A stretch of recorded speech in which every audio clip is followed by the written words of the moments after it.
Hey YouTube, this is Angie and I'm back for another video. Today we're going to be watching Teke, I think it's called. Or Teke. God, what's the guy's name? Nightmare Tales, that's right. So go ahead and check out Nightmare Tales. Let's go.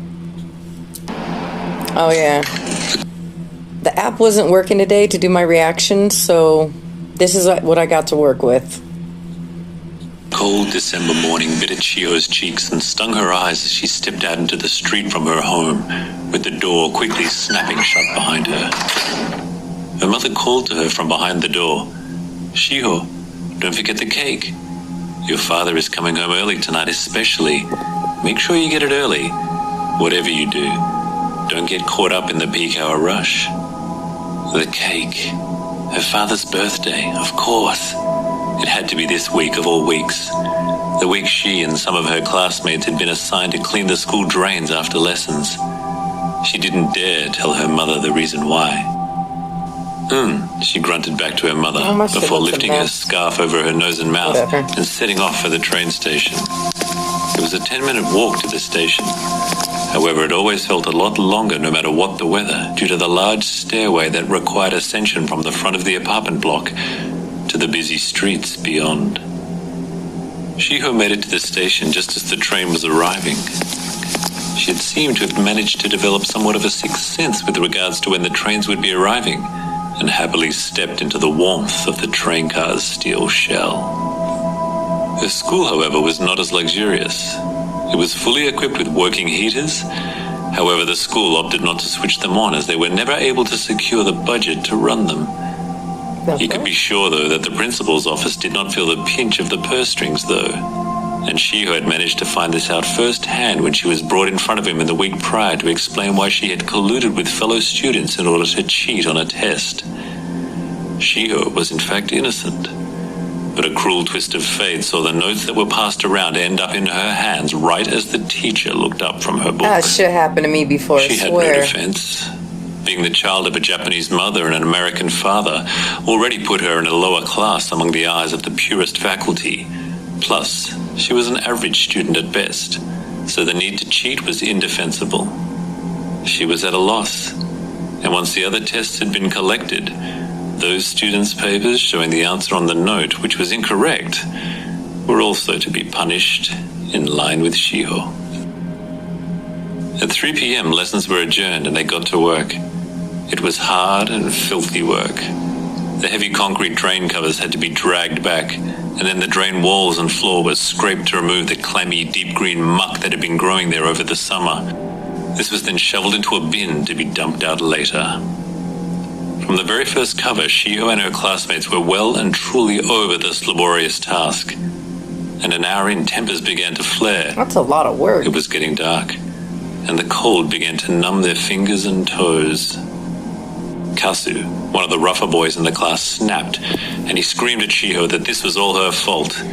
He yelled that a pure-blood Japanese person would never have gotten them caught, so she should just do them all a favor and die.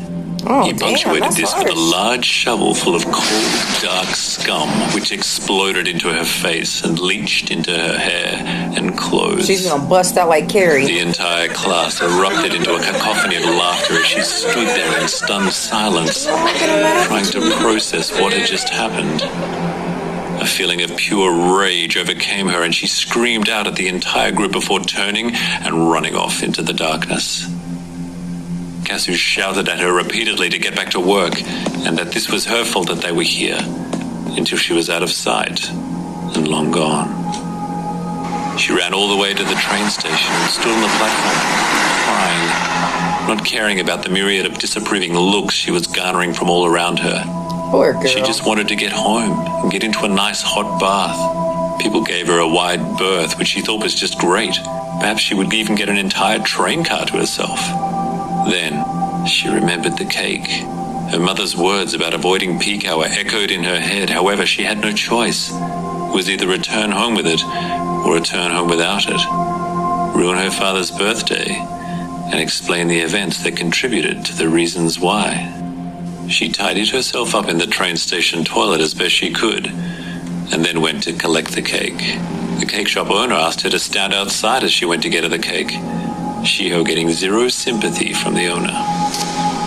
By the time she had made her way back to the station platform, the entire area was ridiculously crowded. Perfect, she thought. Of course, this day had to turn out in every way I could have possibly imagined I didn't want it to. Their fellow commuters, also tired and impatient from their own taxing time in their own small world, made it very clear to Shiho that she reeked of a foul odor and needed to keep away from them. On the platform, she was bustled around repeatedly, and she was mindful of not losing her balance or crushing the cake. It was all for naught, though, for as the train approached, the crush of humans had pushed her right to the edge, and with no hands free to hold on to anything or anyone, she fell right into the path of the oncoming train. The driver slammed the brakes to full, and the tunnel was filled with the ear-piercing shriek of steel on steel. Her body was barreled underneath the train and sliced in half across the torso.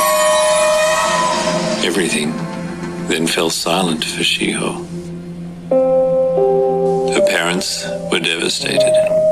Their only child, gone forever, and from this loss, they never truly recovered.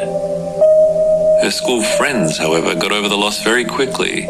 In fact, not even a day had passed before jokes began to circulate about her death. Things like, she's not half the girl she used to be, and her funeral was probably 50% off. All very cruel, and all way too soon. They, however, all thought it was hilarious.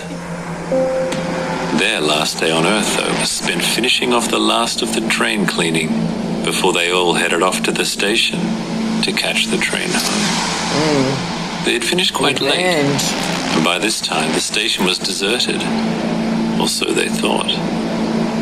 As they sat in silence, exhausted from the afternoon's labor, a chilling Teke sound echoed through the tunnel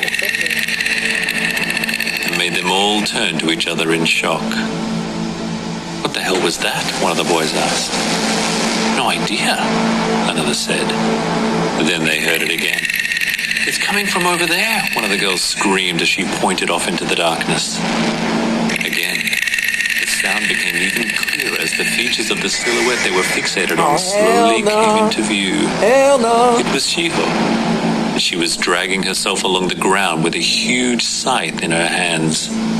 The students tried to run, but Shiho was too fast as she launched herself at them and sliced each and every one of them in half as they screamed for their mothers to help them.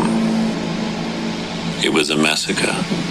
As they all lay there dying in a massive pool of blood, Shiho laughed and said, "So now you know how it feels to be half Japanese."